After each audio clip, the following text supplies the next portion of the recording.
हाय, आप सभी का आकाश कंप्यूटर लैब पर हार्दिक स्वागत है। विंडोज़ 10 का एक इम्पोर्टेंट फीचर है स्टार्ट बटन की वापसी। स्टार्ट बटन विंडोज़ 95 से लेकर विंडोज़ 7 तक एक इम्पोर्टेंट पार्ट रहा है। जैसे ही हम स्टार्ट बटन पर क्लिक करते हैं तो एक मेन्यू मेरे पास उपलब्ध हो जाता है। दोबारा यदि आप उसी बटन पर क्लिक करें तो वो मेन्यू ऑटोमेटिकली क्लोज हो जाता है। जब मैं स्टार्ट बटन पर क्लिक करता हूँ तो दो तरह से मेन्यू दिखाई देता है। एक आपके पास कुछ इस तरह से लेफ्ट साइड पे, ये मेन्यू बिल्कुल विंडोज 7 के मेन्यू जैसा है। जैसे कि विंडोज 7 में मेन्यूज खुलता है स्टार्ट का, बिल्कुल सेम इसी तरह का मेन्यू विंडोज 10 में लेफ्ट साइड पैनल है। परंतु यदि हम राइट हैंड साइड पे देखें तो विंडोज 8 जैसा एप्स मेन्यू जैसा एक मेन्यू खुला है यहाँ पे, जो कि टाइल्स मेन्यू के रूप में उपलब्ध है। स्टार्ट मेन्यू को काफ़ी सारे नए फीचर्स के साथ विंडोज 10 में शामिल किया गया है। जैसे ही हम स्टार्ट बटन पे क्लिक करते हैं हमारे सामने मेन्यू खुल जाता है। जैसे ऊपर सबसे पहले कौन सा यूज़र लॉगिन है उसकी जानकारी है स्टार्ट मेन्यू पे। जैसे बेस्टो यूज़र है जिसके नाम से मैं अकाउंट में लॉगिन हूँ। उसके साथ ही नीचे मोस्ट यूज एप्लीकेशंस की जानकारी यहाँ पे है। जो एप्लीकेशंस आप बहुत ज़्यादा प्रयोग करते हैं वो ऑटोमेटिकली इस लिस्ट में ऐड हो जाती हैं और समय समय पर ये लिस्ट बदलती भी रहती है। यदि आपने अपने कंप्यूटर में कोई नई ऐप इंस्टॉल की है तो वो आप रिसेंटली एडिट ऐप में देख सकते हैं। जैसे यहाँ पे मैंने टाइपिंग ट्यूटर का एक डेमो इंस्टॉल किया है। यहाँ नीचे की तरफ से शुरू करें यदि आप, तो सबसे पहले ऑल ऐप्स का बटन है, जिससे जितनी भी ऐप्स आपके विंडोज 10 के ऑपरेटिंग सिस्टम में इंस्टॉल्ड हैं वो सभी आप इस मेन्यू पे क्लिक करने से देख सकते हैं। परंतु इसको क्लिक करने से पहले अगर राइट हैंड साइड पे ध्यान दें, एक न्यू ऐप की जानकारी दी जा रही है। क्योंकि मैंने थोड़ी देर पहले टाइपिंग ट्यूटर के डेमो को इंस्टॉल किया है तो यहाँ पे ये जानकारी दी जा रही है कि कुछ नया इंस्टॉल हुआ है। ऑल ऐप्स पे क्लिक करने से पहले ही जानकारी आपके पास उपलब्ध हो गई कि एक नया सॉफ्टवेयर इसमें ऐड किया गया है। यदि मैं ऑल ऐप्स पे क्लिक करूँ तो मेरे सामने जितने भी ऐप्स इंस्टॉल्ड हैं उन सब की लिस्ट अवेलेबल हो जाएगी। यदि यहाँ आप ऊपर की तरफ ध्यान दें तो रिसेंटली एडिट में फिर से यहाँ पे लिस्ट अवेलेबल है एक्सपेंड बटन के साथ। यदि आप इस लिस्ट को बड़ा करके देखना चाहते हैं तो एक्सपेंड पे क्लिक कर दीजिए। यदि आप फिर से इस मेन्यू को छोटा करना चाहते हैं तो कोलैप्स पे क्लिक कर दीजिए। अब हम नीचे की तरफ आते हैं जहां सभी ऐप्स की जानकारी अवेलेबल है। इस डिवाइडर के बाद यदि आप देखें तो यहां से आपके पास अल्फाबेटिकली उन सभी ऐप्स का इंफॉर्मेशन दिया गया है जो ऐप्स आपके कंप्यूटर में इंस्टॉल्ड हैं। जैसे कि यहाँ पे अलार्म्स एंड क्लॉक्स जो ऐप है वो एक सेक्शन के अंडर है, क्योंकि अलार्म्स एंड क्लॉक ऐप का नाम ए से स्टार्ट है। इसी तरह से सी से शुरू होने वाले सभी नाम की सॉफ्टवेयर कलेक्शन को सी सेक्शन के अंडर कर दिया गया है। तो इसका अर्थ ये हुआ कि अल्फ़ाबेटिकली आपके पास सॉर्ट करके सभी एप्लीकेशन को दिखा दिया गया है। आप जिस भी एप्लीकेशन को खोलना चाहते हैं उस एप्लीकेशन पर जाकर उसको खोल सकते हैं। यहाँ मैं नीचे की तरफ आता हूँ तो ए से लेकर एक्स तक जितनी भी ऐप्स इंस्टॉल्ड हैं उन सबकी जानकारी यहाँ पे दी गई है। यदि मैं यहाँ से बैक जाना चाहता हूँ तो उसके लिए मेरे पास बैक बटन है। जैसे ही मैं बैक पे क्लिक करता हूँ मैं फिर से वापस अपने मेन मेन्यू पे आ जाता हूँ। लेकिन मैं फिर से ऑल ऐप्स पे क्लिक करता हूँ। ऑल ऐप्स को यदि आप ध्यान से देखें तो आपके पास एक यहाँ पे स्क्रॉल बार भी अवेलेबल है। यदि ऐप्स का मेन्यू बड़ा है तो आप स्क्रॉल बार का प्रयोग कर सकते हैं ऊपर नीचे जाने के लिए। किसी भी ऐप को यदि आप खोलना चाहते हैं तो आप अल्फ़ाबेटिकल सेक्शन का प्रयोग भी कर सकते हैं। इसके लिए आप किसी भी सेक्शन में ऊपर की तरफ दिए गए इस किसी अल्फ़ाबेट पे क्लिक करें। जैसे मैं ए पे क्लिक कर देता हूं तो ए से लेकर जेड तक मेरे पास अल्फ़ाबेटिकली एक इंडेक्स अवेलेबल हो जाएगा। जिस तरह का ऐप मैं खोलना चाहता हूं उसके नाम के अल्फ़ाबेट को क्लिक कर दूंगा। जैसे मैं कैलकुलेटर खोलना चाहता हूँ तो जैसे ही सी अल्फ़ाबेट पे क्लिक करता हूँ तो सी से शुरू होने वाले सभी ऐप्स मेरे सामने अवेलेबल हो जाएंगे। यहाँ से मैं क्लिक करके कैलकुलेटर को खोल सकता हूँ। यदि मैं इस ऐप को बंद करना चाहता हूँ तो फिर से यहाँ से मैं इसे ऐप को क्लोज कर सकता हूँ। फिर से स्टार्ट बटन पर आते हैं, ऑल ऐप्स पर जाते हैं। इसी तरह से यहाँ पे यदि मैं फिर से दोबारा क्लिक करूँ किसी भी अल्फ़ाबेट सेक्शन पर, देखिए इस इंडेक्स में सभी तरह के अल्फ़ाबेट्स शामिल हैं। वो अल्फ़ाबेट्स जिनके नाम से ऐप्स इंस्टॉल्ड हैं वो सभी आपको ब्राइट वाइट में दिखाए गए हैं। कुछ ए, सी, जी, के और इस तरह से बाकी भी अल्फ़ाबेट्स। और जिन अल्फ़ाबेट्स के नाम से मेरे पास ऐप्स इंस्टॉल नहीं है वो डिम ग्रेड कलर में है, जैसे कि बी, D E।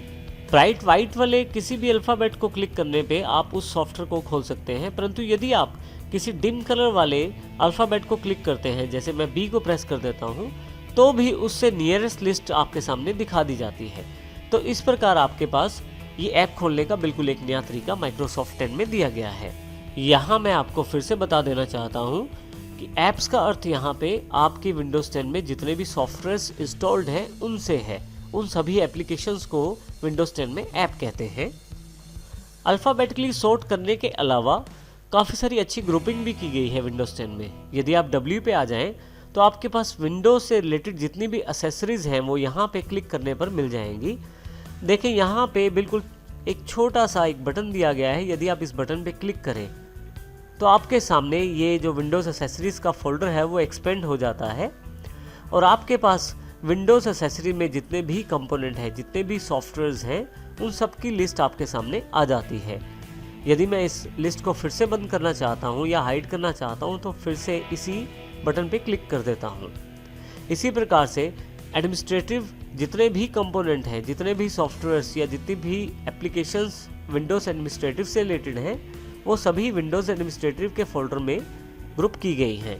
यदि मैं इस पर क्लिक करूं तो सभी तरह की विंडोज़ के एडमिनिस्ट्रेशन रिलेटेड सर्विसेज को यहाँ पे इकट्ठा रखा गया है, जैसे कि कंपोनेंट सर्विसेज हो, कंप्यूटर मैनेजमेंट हो या इसके अलावा और भी बहुत सारी सर्विसेज हैं।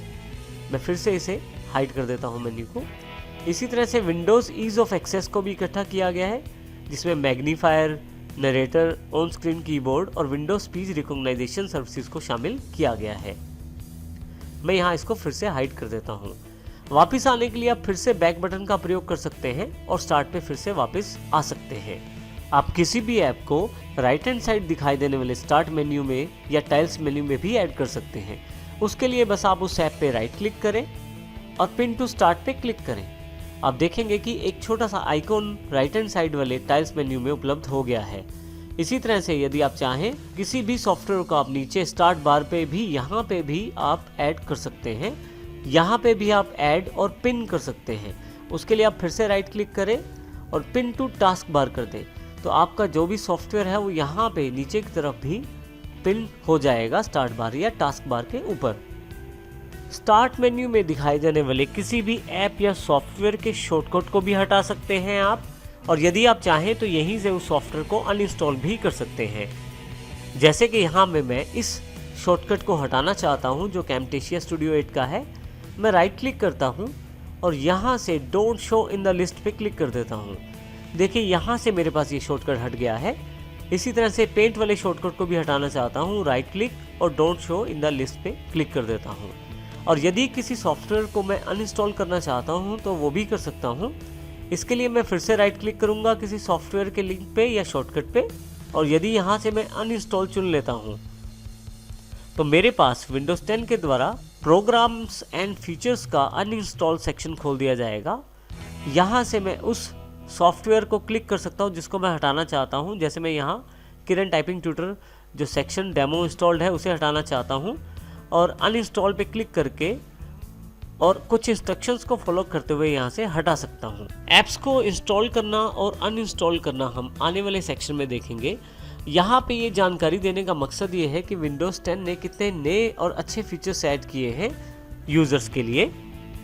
मैं यहाँ अभी से नो कर देता हूँ और यहाँ ऊपर से कंट्रोल पैनल को क्लोज कर देता हूँ। आप आसानी से स्टार्ट मेन्यू से फाइल एक्सप्लोरर को भी खोल सकते हैं। स्टार्ट पे क्लिक करें।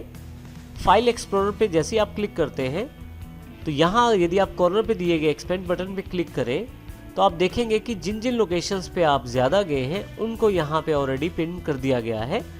जैसे कि यहाँ पे ऊपर की तरफ डेस्कटॉप, डाउनलोड्स, डॉक्यूमेंट्स या पिक्चर्स, और नीचे की तरफ फ्रीक्वेंट्स फोल्डर जहाँ मैं ज़्यादा गया हूँ उनकी जानकारी भी दी गई है यहाँ पे। इसी तरह से यदि आप फाइल एक्सप्लोरर को खोलना चाहते हैं तो फाइल एक्सप्लोरर पे क्लिक कर दीजिए। जैसे ही फाइल एक्सप्लोरर पे आप क्लिक करते हैं तो आपके सामने फाइल एक्सप्लोरर खुल जाता है और आप यहाँ से अपने किसी भी पर्टिकुलर प्लेस या लोकेशन पे जा सकते हैं। मैं अभी यहाँ से इसे क्लोज कर देता हूँ। स्टार्ट मेन्यू पर जाकर आप अपने कंप्यूटर की सेटिंग्स को भी आसानी से खोल सकते हैं सेटिंग्स बटन के द्वारा। जैसे ही आप यहाँ पे क्लिक करते हैं आपके कंप्यूटर के लिए जितने भी सेटिंग्स अवेलेबल हैं वो सभी आपके सामने अवेलेबल हो जाते हैं। चाहे वो सिस्टम सेटिंग्स हो, डिस्प्ले, नोटिफिकेशन या पावर से रिलेटेड डिवाइसेस के सेटिंग्स हो, या इसी तरह से ईज ऑफ एक्सेस या प्राइवेसी के सेटिंग्स हो। सभी तरह के सेटिंग्स आप यहाँ पे प्राप्त कर लेते हैं। सेटिंग्स की जानकारी भी आने वाले सेशंस में हम लेंगे। यहाँ से अब सेटिंग्स को मैं क्लोज कर देता हूँ। यदि आप अपने कंप्यूटर को शट डाउन करना चाहते हैं या रीस्टार्ट करना चाहते हैं तो आप पावर बटन का प्रयोग कर सकते हैं। स्टार्ट पे क्लिक करने के पश्चात आप पावर पे क्लिक करें। आपके पास ऑप्शन अवेलेबल हो जाएंगे स्लीप, शट डाउन और रीस्टार्ट। शट डाउन का प्रयोग मैं अपने कंप्यूटर को शट डाउन अर्थात बंद करने के लिए करता हूं, और इसी तरह से रीस्टार्ट बटन का प्रयोग मैं कंप्यूटर बंद करने के पश्चात दोबारा चलाने के लिए करता हूं। इसके अलावा यदि आप किसी प्रोग्राम को डायरेक्ट चलाना चाहते हैं तो उसके लिए आप स्टार्ट बटन के राइट हैंड साइड पे बने हुए सर्च टेक्स्ट बॉक्स में उस सॉफ्टवेयर का नाम लिखें। जैसे कि यहाँ पे मैं पेंट का नाम लिख देता हूँ। जैसे ही पेंट टाइप कर रहा हूँ मैं, ऊपर की तरफ मेरे पास बेस्ट मैच ऑप्शंस में पेंट का एक आइकॉन अवेलेबल हो गया है। जैसे ही मैं पेंट पे क्लिक करता हूँ मेरे पास पेंट सॉफ्टवेयर ओपन हो गया है। तो इसका अर्थ ये है कि यदि आप चाहें तो स्टार्ट पर ऑल ऐप्स में जाके किसी अपनी एप्लीकेशन को ऑन कर लें, या आप सर्च बॉक्स पर भी टाइप करके उस एप्लीकेशन को खोजकर खोल सकते हैं।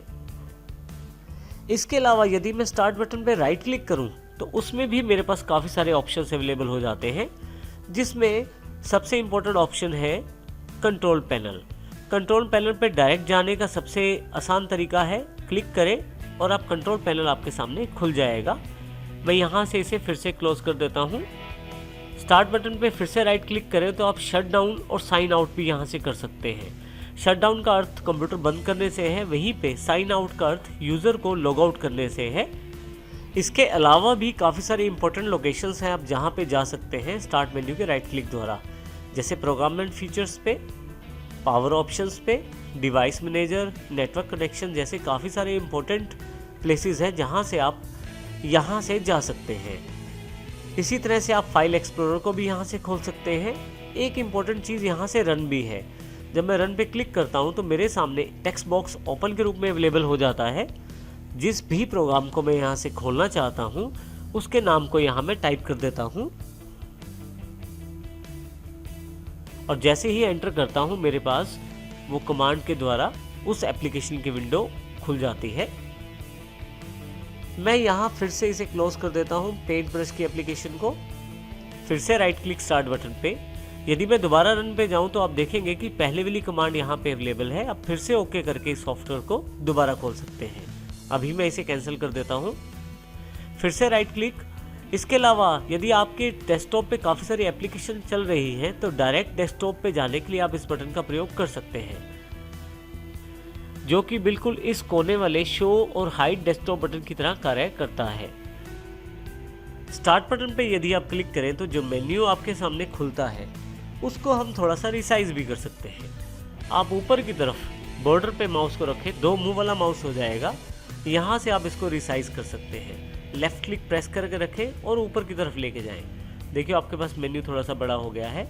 और यदि आप छोटा करना चाहते हैं तो फिर से माउस रखें और उसको नीचे की तरफ लेके आएँ। अब ये मेन्यू मेरा छोटा हो गया है। इस तरह से मैं अपनी आवश्यकता अनुसार इसे छोटा और बड़ा कर सकता हूँ। इस प्रकार हम स्टार्ट मेन्यू का प्रयोग कर सकते हैं अपनी विंडोज़ 10 में।